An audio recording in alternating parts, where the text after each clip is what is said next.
Hello दोस्तों, railway requirement board के side से एक ऑफिशियल नोटिस जारी किया गया है टू ऑल कैंडिडेट के लिए।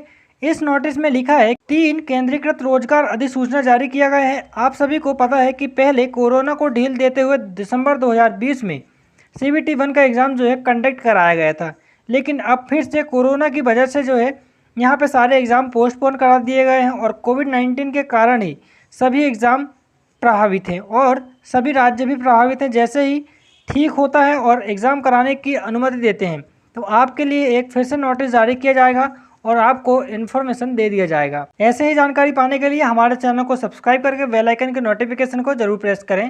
धन्यवाद।